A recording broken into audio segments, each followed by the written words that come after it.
Today's episode of the Behind the Mic podcast is brought to you by Mental Minute Success Coaching. Do you want to improve and accomplish more in life? Do you want to gain clarity and focus? Well, Mental Minute Success Coaching designs a life, performance, and clear pathways that strengthen emotional skills, boost motivation, and promotes real change for accomplishing your goals. So why wait? Make every minute count by visiting mentalminutes.com now to invest in your success. Mental Minute Success Coaching is a custom creative program that meets all individual needs. Your social, emotional, academic, athletic, and performance life will rise to new heights and change your pattern of success in life forever. Get started now at mentalminutes.com and invest in your success. That's mentalminutes.com. Today we're going to talk about, what else? March Madness. The field has now been cut down to 16. What an opening weekend it was. We saw at the beginning it looked like we would get a whole bunch of upsets. Of course, first game of the tournament started off, Minnesota knocked off Louisville. I had Louisville because I totally forgot that Pitino's son is the head coach at Minnesota. Did not factor that into the equation whatsoever. Obviously, they used it to their benefit. They took down the Cardinal in the opening round. Impressive. Thought we'd get a whole bunch of string of upsets after that. Didn't really happen, and it really went chalk on Saturday in the round of 32, mostly on Sunday as well. Really, Oregon, the only team standing out, the highest seed, the 12th seed. It went 1 through 4 in the East. Also out west here, it is 1 through 4 as well. Gonzaga and company coming over to the Anaheim, the Honda Center down there. I might go to the game actually on Sunday coming up. I'll see. I'm not too sure. I went last year down. They had it at Staples Center. By the way, it's the same 3 out of 4 teams as it was last year in the West region. The only difference this year, Texas Tech in lieu of Texas A&M. Gonzaga the 1 seed, Michigan the 2, Texas Tech 3, Florida State the 4 seed. So looking forward to those games coming up this week. 1 through 4 in the East, 1 through 4 in the West. You go 1 through 5, and obviously the 4 seed did not make it in the Midwest region, that being Kansas, knocked off by an impressive Bruce Pearl-led Auburn team that is playing great basketball right now. Pearl has them playing maybe the best basketball Auburn has played since Charles Barkley went there. We know Charles has been rooting heavily for the Tigers. It's Charles Barkley versus Kenny the Jet Smith, and everyone is looking forward to that unofficial matchup when the Tar Heels and Tigers lock arms coming up this weekend in the Midwest region. So we have the number 1 seed Tar Heels there in the Midwest region. In the South, Virginia, the number 1 seed, they're going to take on Oregon. Hey, we saw it. Virginia had quite a scare against Gardner-Webb in the opening round. They were down at the half again. Everyone's like, here we go again. Virginia, are they going to lose? Is it going to happen? As the great Jim Nantz said, could lightning strike twice? It didn't. Virginia managed to survive, and they've now punched their ticket to a date with Oregon in Louisville coming up later this week. Can Oregon pull off the upset? We'll see. Oregon has been a funny team. They're hot right now. Rolled through the Pac-12 tournament. Able to take down the 5th seed Wisconsin in the first round, then took down a upstart UC Irvine team who got their first victory of the tournament. So we had not just one in UC Irvine, but 2 teams get their first NCAA tournament victories ever, the second being Liberty. I had Liberty in the upset over Mississippi State. Thank you very much, Seth Davis, on the selection show when the brackets came out. I was like, that's going to be my upset special, Liberty over Mississippi State. So thank you very much, Seth Davis, for the help on that one, helping me out in my bracket pool. People have been asking me, how's the bracket looking? So-so. Okay, it's better than it was last year because I had Virginia all the way last year, and obviously we know how that one panned out. Not so bad this year. I did well, and I had 13 out of the 16 teams for the Sweet 16. Didn't have the best opening round, but I was able to recover in the round of 32. Could it be better? Yes. But at this point, I'll take it. So lots to talk about with March Madness today here on the podcast. Peter Woodburn is going to join us. He's the site manager at SB Nation's The Slipper Still Fits blog. We had him on the program last year. He's a great guy, knows all things Gonzaga in and out. he has the pulse of Zags Nation. Peter will join us here today on the podcast. Is this the year? Is this the year for Gonzaga? Are they going to break through and win the whole thing? They've been close. They've been knocking on the door for quite some time now. We know they've been to the Final Four. They've even been to the championship game. Is this the year they break through? If it's going to happen, they're going to have to go through a tough road here in the West region, which we'll talk about with Peter coming up a little bit later. So March Madness, we'll also get his thoughts on the officiating. How has that gone? Has it been fair? Do you think it could have been better? I think it's been okay. There's been a couple things here and there that I would like them, Stu, to go to the monitor and take a look at. I think it would only help the overall product of the game. I get it. It takes time out, but as we heard on the telecast, Gene Steratore, who, of course, we all know from the NFL, nice gig he's got now, right? He's talking on the NFL. He's the rules analyst there for the network. Now he's the rules analyst for March Madness on CBS College Basketball. Love Gene. Does an awesome job explaining. Loved him as a ref. Love him now as a ref analyst. I think he's doing a great job there breaking it down. As he explained, of course, it takes time away from the game. It slows things down, but we want to get it right. We want to make sure we see the play in and out, get the right call as it should be at the end of the day. So officiating, we'll get Peter's thoughts on that and a whole host of other things as well. Some thoughts on some of these coaches making up a whole bunch of storylines here during the tournament, I think, including Gonzaga's Mark Few, talking about also Leonard Hamilton at Florida State. We'll get into all that later on here with Peter. Also, Rob Gronkowski officially retiring from the New England Patriots earlier this week. What does it mean for not only him personally, but the Patriots organization going forward? Plus, the legacy he leaves behind as not only a phenomenal pass-catching tight end, but a phenomenal run-blocking tight end. And his ability to swing over and help out, whether it be lead blocks for his fullback or running backs and or helping to open up the pass game a little bit more when he's put in as an extra blocker. What does it mean legacy-wise for him, and where does he rank among the pantheon of the all-time great tight ends in NFL history? I'll have a whole segment dedicated to that later on today on the podcast as well. But first, we chat with Peter Woodburn coming up here on the Behind the Mic podcast right after this.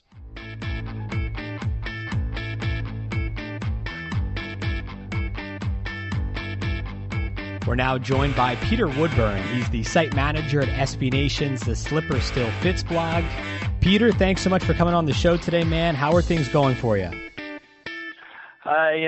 Gonzaga's in the Sweet 16 again for the fifth straight year, so got that nice little feeling really good this week while also incredibly nervous about what's to come. Yeah, all is good, right? At least as of the moment here. I think all these teams go through that at this point. When you've made to the Sweet 16, you can somewhat celebrate for a moment, right? But then again, on the other hand, you're like, okay, yeah, the tournament has gotten about this much harder, though, now, considering we've actually cut it down now to 16 teams. So it's somewhat of an in-between phase, no? Yeah, exactly. I mean, I think the NCAA tournament's funny because, you lose in the first couple of rounds, and generally speaking, that's a disappointment. I mean, I guess unless you're one of the lower seeds. But then once you hit the Sweet 16, I mean, there's no more options for any gimme games. Every team that's in there is in there for a reason. And so it's definitely, you kind of bounce back and forth on the elation combined with the overall stress of wanting it to be over at the same time. What do you think has been the biggest story so far of this tournament? This tournament's been really funny. I think overall, I can't remember exactly the last year that it happened, but just really kind of the lack of upsets, and to a certain extent, there was basically excluding the games that were on Sunday. The Saturday games really didn't have a whole lot of upsets or storylines or anything kind of rolling through it. This tournament's gone pretty formulaic to a certain extent, although, the Duke UCF game definitely gave us everything that we needed to turn it on its head. And just a reminder that kind of at any moment, things can get absolutely nuts. Did your tune at all change about Duke being the number 1 overall seed coming into this tournament, looking somewhat unpenetrable coming into the dance? Has anything changed as far as your view on them now after that scare against Central Florida? Do you think now they're more likely to be gone first out of the number 1 seeds, or are you, Stu, pretty much the same? You, Stu, think maybe potentially they have a long, deep run in them? I think that Duke still definitely has a long, deep run in them, but at the same time, a lot of the Duke story. I mean, Duke's been just a fantastic team to watch, and definitely one of the most entertaining teams to watch. And Zion Williamson is definitely one of the just most energetic college basketball players we've seen in some time. I think kind of as the season was going, what people kind of kept forgetting is that Duke, albeit they are very, very talented freshmen, though they are still freshmen. And that's usually, I think, where you start to see a difference kind of pop up in the NCAA tournament. And UCF was able to kind of stick with it because you can rattle freshmen, and freshmen make freshman mistakes, even if they're uber athletic, talented players. And so that's kind of been Duke's issue a little bit throughout the year, and they've been able to get by on just solely their athletic ability. But if you look through their record, they have they came away in some really, really close wins. And I think it was, at Virginia that they won by 2 points, but they also shot something like 70% from 3-point line, and Duke as a team shoots 30% from the long range. And, so I think that the story that Duke was this unbeatable juggernaut, it wasn't necessarily that true throughout the entire year. They were definitely very good, and they definitely walloped a lot of teams, but they also played quite a few close games, maybe not quite a few, but like 5 or 6 close games throughout. So I don't think that they were kind of one of those invincible teams like UNC and Tyler Hansborough's senior year that just kind of steamrolled everyone throughout the entire year. So we've got 1 through 4 in the East. Obviously, Duke, the number 1 seed there, heading to D.C. this weekend. Out west here, Anaheim. Obviously, that's where the regional semifinal and the regional final coming up this weekend will take place. That's the region Gonzaga is in. Did it strike you at all as somewhat funny or ironic that you have the same 3 out of 4 teams in the same region this year as you did last year, with the only exception being Texas A&M swapped out for Texas Tech? Yeah, it's pretty funny. We were joking about it when the overall bracket was released. Although Gonzaga didn't have, although Syracuse didn't win in the first round, it was basically, you could call it the Gonzaga revenge tour for all the teams that they had lost to in the previous 4 years in the tournament. Were either in their region or would be UNC on the other side, who they would beat the final. So yeah, seeing Florida State again in the Sweet 16 it's entertaining. I think for a lot of people in the fan base, you kind of get that idea of retribution and being able to show them that, last year, getting some payback for last year. At the same time, in the back of your head, you remember that Florida State beat Gonzaga by 15 last year. And although both teams are a little bit different now, that's still just kind of sitting there floating around. So, I don't know how they determine how they're putting people, where they want to put people kind of when it gets into that regard, but it was pretty funny seeing a lot of the same teams from last year in the same region again. Now, obviously, all these teams, Florida State included, who will be Gonzaga's first matchup coming up here in the Sweet 16, very good defensive ball clubs. Now, probably one could argue the difference this year for this Gonzaga team is that the offense is probably better than last year. Who is the guy for you that is the straw that will stir the drink to the Bulldogs' success if they have it this week against Florida State? And then if they can get past them, whoever they were to face, whether it be Texas Tech or Michigan in the Elite Eight? Yeah, you're right. There's, especially just looking at the Florida State game coming up, and I just kind of noticed this from the overall sentiment of a few Florida State fans that I've kind of seen online and everything. And they, in their head, it's kind of like, oh yeah, well, we beat Gonzaga by 15 last year. We have most of Florida State returned from last year's team, so they're even better. And the big difference, though, is that Gonzaga last year, in the Sweet 16 game, Killian Tilly went out with an injury right before the game. Brandon Clark was on his redshirt transfer year, so he wasn't playing. And Rui Hachimura, although he did play in the Sweet 16 game, his sophomore year he only averaged roughly around 20 minutes per game, and he was by no means the focal point of the offense. So I think that those three players especially are what will help Gonzaga really. They are the offensive focal point for the Zags, and they are the reason that the Zags have the top-rated offense in the nation. I mean, everyone got to see Brandon Clark just go absolutely bonkers on Baylor, and Baylor's game plan defensively appeared to be to contain Rui and then just pray that no one else was going to do anything. And Gonzaga showed that that's just not possible. They got Corey Kispert added in 15 points, but Brandon Clark scoring 36. I mean, any player on Gonzaga's team 1 through 5 is capable of going off for 20 points. And so that's going to be really the big difference between last year's team and this year's team, is that this year's squad is just deeper at every position and has more experience in the tournament and just more experience in these big games.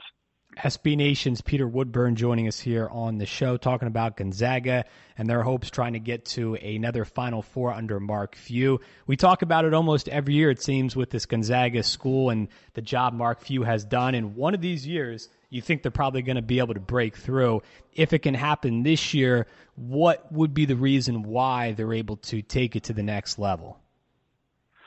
Yeah, I think that the one thing that, especially comparing this year's squad to the 2017 squad, but the 2017 squad going all the way to the national championship, is that the offense on this team is just so much better. In the 2017 squad, the offense was also really good, but the offense on this team is just much more athletic and much more fluid. They can really, the forwards can guard multiple positions. Killian Tilly and Clark and Rui are all very, they're quick on their feet and they're long and athletic. You know, Brandon Clark, second in the nation or third in the nation in total blocks.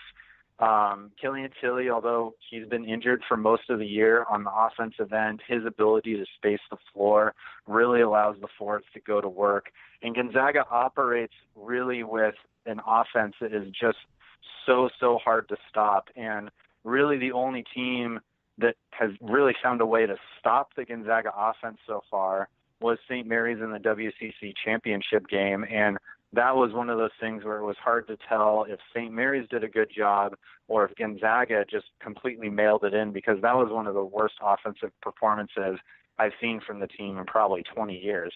And so I think that that's really the difference that we'll see between these two teams. At the same time, as we all know, in the NCAA tournament, it's all about matchups. And so, you know, UNC just looks absolutely unbelievable right now. I've never seen Gonzaga play Virginia, but I saw Gonzaga play Washington State when Tony Bennett coached there, and those games were just ugly to watch. So who knows how it's going to turn out. But I think that really it's just the overall explosiveness of this offense is something that Mark Few hasn't seen to this level. And I think that if the Zags are going to go all the way, it's going to be on the backs of that explosiveness. I want to touch on just a second a couple of these coaches, because I think a lot of them create a lot of big storylines here for this 2019 edition of March Madness. But real quick on Leonard Hamilton, is he maybe the most underrated coach in America right now? Yeah, I mean, he's done an absolutely fantastic job, and you don't really see anyone paying attention to that, and I think that especially just because of where he coaches at and everything, that it's not he didn't even appear, I don't think, in any of the Naismith Coach of the Year like finalists or top 10 lists or anything like that. And he's brought Florida State back into the Sweet 16. And they're a dangerous team. He took them to the Elite Eight last year, and Florida State very well could pull the upset on Gonzaga this year. I think they're really underseeded at a 4 seed, and he's just done a fantastic job with that program, especially considering the conference that he's playing in. Tony Bennett at Virginia, did they get a heck of a monkey off their back or what as far as getting past the first round here? And it looked like lightning could strike twice potentially for a second there in the first round. Obviously, it didn't happen. They're able to move on. But is maybe Tony Bennett the coach right now, the one coach in America who really can take the biggest sigh of relief at this point? Yeah, I think so. I mean, as you said, they were – and Tony Bennett, he did everything right following the loss last year and just everything that he said. And definitely, looking at the first half this year of Virginia's game where you're just like, oh no, are they going to do it again? Obviously, getting over that first hump is really good. I think that the one thing that'll be interesting to see for Virginia is that they've been really, really good for quite some time now, and they're kind of almost falling into this. It's kind of the same Mark Few camp where it's like, when is he finally going to win a title with the team that he has? And Tony Bennett, I feel like, is kind of upping into that same stratosphere if they keep winning as they are at the moment. At North Carolina, Roy Williams, he's another guy who I feel like has kind of gone under the radar at points during his career. Not at the same level that Hamilton has been under the radar at Florida State, but obviously Williams now has won 3 championships. This year, if they can somehow win another, it'd be his 4th. Do you think it's somewhat realistic to start thinking in the basically in the stratosphere of that Roy Williams, if he wins another championship or 2, he kind of starts getting into Coach K territory? Is that fair to say? Yeah, I think so. I mean, you take a look at what he was doing especially even at UNC this year. I mean, the UNC came in pretty highly rated, and then they took a few lumps, and people started to write them off basically by mid-December, and then they really rolled through the ACC to take the 1 seed. And I think you look at what Coach Williams is doing this year with his squad, and I think what differentiates him from Coach K especially is that UNC, although they still get a lot of the top recruits and they still get a lot of the one and dones, he's still building a very, very consistent program. Coach K has really started to go, despite, he kind of changed his tune to the one and dones, and he's kind of hopped on Coach Cal's mindset of, you get the best players and you just build this freshman oriented juggernaut. But at UNC, they got, Luke May is integral of a part of the team as anyone. And so I think that, you can't argue with what Roy Williams has achieved at UNC. I mean, he's going down as one of the great coaches in college basketball, and he definitely deserves all the accolades for everything that he's done this season as well. What are your thoughts on the officiating so far in this tournament? Has it been fair? Could it have been better? What do you think? What's your take on that one? There's definitely some calls that are missed, and I think that this information age that we live in and the ability to go back to just look at instant replay, it allows everyone to get outraged really fast. I think just straight off the bat in that Duke UCF game, UCF got the benefit of the call very late in the game of the shot clock not resetting when the ball didn't touch the rim or didn't appear to touch the rim. But then Duke kind of got it back with, there's a few little missed calls on those final offensive rebounds and plays. And I think in the grand scheme of things, it all really balances out. I feel like that there hasn't really been a team that's gotten just completely hosed. In this year, the officiating, they definitely seem to be going to the monitors a lot more and everything to try and get the calls right. So I feel it really hasn't been too bad. Also, coming from Gonzaga and coming from conference play where we watched the WCC, and sometimes the WCC refs leave a little to be desired. So this just seems like kind of top-notch officiating for me. Do we see all 4 number 1s make it to Minneapolis? Ooh, I think that I am not sure. Duke's game against UCF really kind of left me a little troubled about their ability, especially when they play Michigan State. And I also, originally, I would have put Virginia as having a little bit of trouble with Tennessee, but the way that Tennessee has looked, I don't think that's going to be much of an issue. I think that you could definitely see all of the number one seeds in the Final Four this year. I think that Gonzaga probably definitely has the hardest route, having to go through Florida State in the Sweet 16 and then either Michigan or Texas Tech in the Elite Eight. So I honestly, out of all the four teams, out of all the four number one seeds that might not make it, I feel like Gonzaga might be that one. It's the slipperstillfits.com blog. His name is Peter Woodburn. Be sure to check out all of his stuff there, site manager for that blog. And last one for you, Peter. Of course, got to know, how far does this Zags team make it this year? You know, I think even though I just said that Gonzaga might be the first number one seed to not make the Final Four, I still honestly do think that they will. And I have them going into the national championship game. I think that, you know, it's that close, right? Like the parity right now is really, it's amazing. I don't know if we've ever seen it before this close. Yeah, and you know, the thing that, like, people forget, I personally haven't, but Gonzaga did beat Duke this year, and Gonzaga did beat Duke without Killian Tilly. Now, does that mean that Gonzaga will do it 9 out of 10 games? I don't think so. But it definitely shows that game showed that Gonzaga can compete with any team in the nation. And so I think that I think that Florida State is honestly their hardest test getting out of their region. And so if Gonzaga makes it past Florida State, I think that they'll make it at least into the Final Four. And honestly, at that point, it's really just anyone's guess. But I'd love to see the Zags. Honestly, I'd love to see the Zags against UNC for a 2017 rematch, because I feel like that 2017 title game was, speaking of officiating, was marred by pretty bad officiating on both sides of the ball. So I'd like to kind of see that game happen again where both teams are allowed to play basketball. Peter, we appreciate the time. Enjoy the rest of the tournament. Awesome. Thanks, Brad.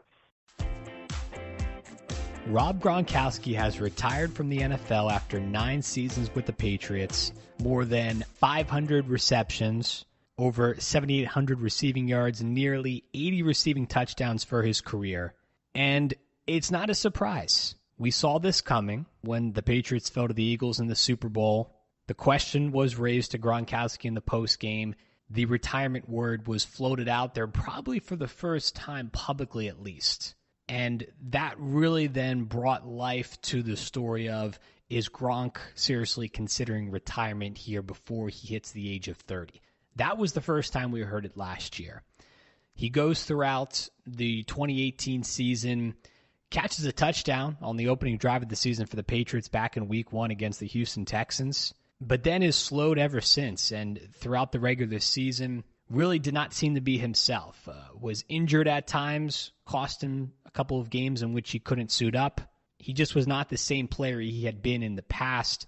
At times when he was out there on the field and appeared healthy at least, just didn't seem to be fully engaged in what was going on with the offense. Patriots won 11-5 in 2018 when the announcement went down that Josh Gordon would go and leave football, would seek treatment to improve his health off the football field. Everyone thought, the prognosticators all predicted, the Patriots would collapse because not only were they losing their deep threat in Josh Gordon, but Rob Gronkowski was just not the same player. And of course, we know what happened at that point. The Patriots were able to secure eventually the 2nd seed. They take on the Chargers in the divisional round, and they don't ask too much of Gronkowski in that game. And that's really the brilliance of Gronk, because when the ball was thrown his way, probably caught all passes better than any tight end in the history of the game. As far as blocking tight ends go, he's at the absolute top. There's no question about it. They called upon him to block in that divisional round win against the Chargers. Didn't ask him to do too much as far as catching the football. They would save that for the AFC Championship game in Kansas City. When his number was called upon during his tenure, Rob Gronkowski was second to none. Now, we can go through a whole bunch of very talented tight ends throughout the history of the game. Mike Ditka, back in the 60s. John Mackey with the Colts. Kellen Winslow back in the day with the San Diego Chargers. Some of the newer guys in the modern age here within the last 10, 15, 20 years or so, Tony Gonzalez with the Chiefs, a bunch of these guys had better numbers than Gronkowski, including Gonzalez. Ozzie Newsome had better numbers as well. But the combination of blocking and being able to catch the football, Rob Gronkowski stands out. No one had a bigger impact on the game at that position. For me, Rob Gronkowski's legacy is he has to be compared with some of the top athletes in sports who, when they put their imprint on the game, they were a dominant force. I compare Gronk to Shaquille O'Neal in his prime with the Lakers. If you were on that opposing bench, your only hope was that either Shaq was sick or he got hurt, for some reason couldn't make it to the arena that day, because if he did, you knew you were in trouble. You couldn't take down an unstoppable force in their prime when they could put their imprint on the game, and you can try and double team, triple team, didn't matter. They rose to the occasion, and they were able to accomplish whatever they set out to do. The same is the case with Gronkowski. His catch in the fourth quarter of the Super Bowl against the Rams, when the game was tied at 3, to me is a microcosm of his career. Most of the game, he's asked to do the smaller things, the things that most players don't want to take the time to really dive deep into, to learn and to become exceptional at. Sure, we'll see a lot of prospects come out of college. They'll try and ply their trade at doing whatever their coaches tell them to do. If the coach tells them to become a better blocker, they'll try it. But how many guys actually try and become exceptional at it? Take it to the level in which they're the best at it at their position. Not only of their peers, but who have ever done it. Very few can do that. Very few are willing to put in the time to do that. The thing you got to love about Gronkowski is the guy you saw on the podium when he was drafted back in 2010, having some fun, messing around with his brothers there right off the stage, is the exact same guy who just posted to Instagram earlier this week his retirement from the game.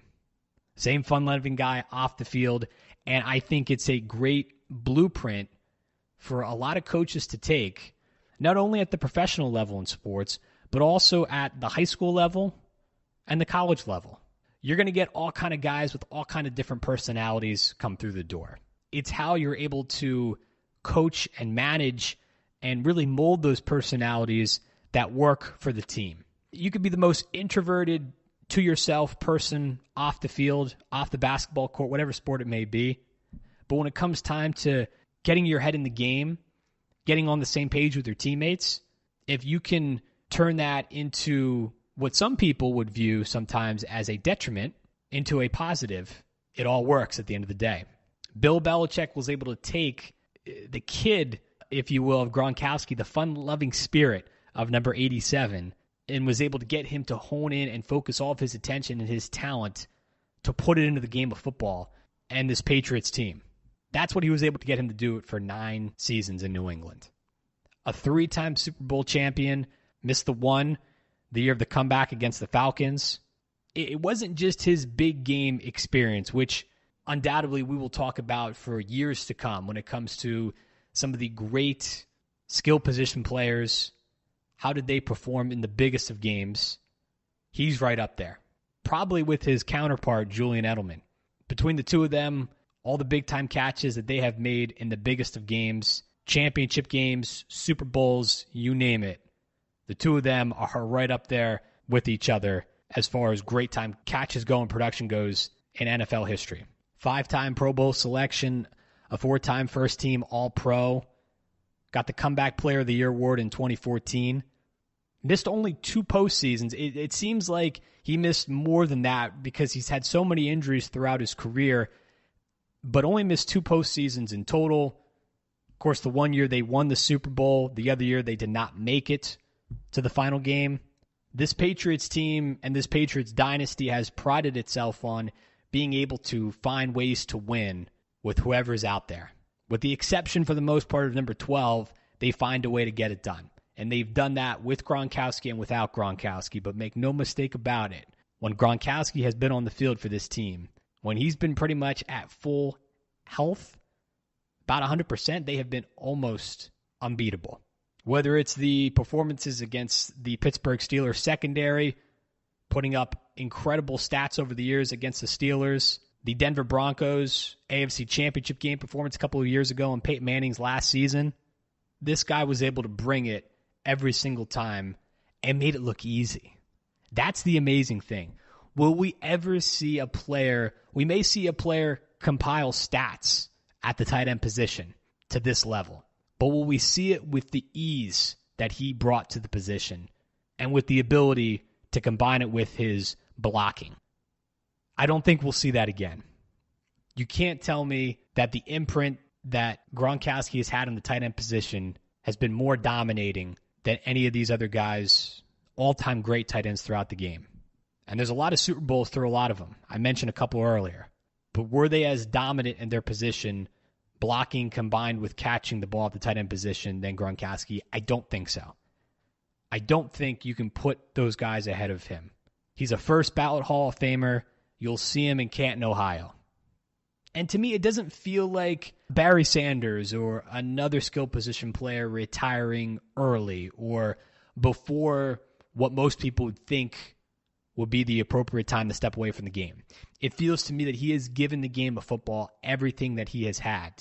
He's left it all out there. There's nothing left for him to give.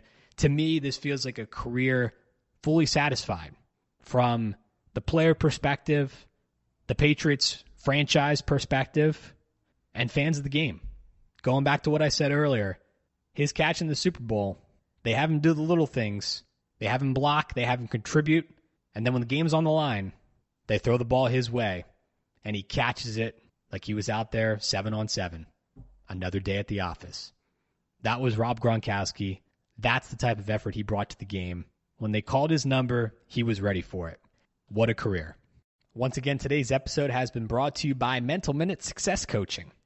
Do you want to improve and accomplish more in life? Do you want to gain clarity and focus? Well, Mental Minute Success Coaching designs a life, performance, and clear pathways that strengthen emotional skills, boost motivation, and promotes real change for accomplishing your goals. So why wait? Make every minute count by visiting mentalminutes.com now to invest in your success. Mental Minute Success Coaching is a custom, creative program that meets all individual needs. Your social, emotional, academic, athletic, and performance life will rise to new heights and change your pattern of success in life forever. Get started now at mentalminutes.com and invest in your success. That's mentalminutes.com. My thanks once again to Peter Woodburn for joining us, talking a little March Madness. The Gonzaga Bulldogs, will they advance to the Elite Eight? We'll find out later this week. Be sure to check out Peter and all of his work at the blog, theslipperstillfits.com, a part of SB Nation. I'll have Peter's interview posted at behindthemicshow.com coming up later this week. You can catch this podcast on that website as well. We distribute the show through iHeartRadio, Spotify. You can catch us on iTunes as well, and I believe SoundCloud now added to the mix. A lot of ways to find the program. Thanks for tuning in. I'll talk to you next time. Keep living the dream.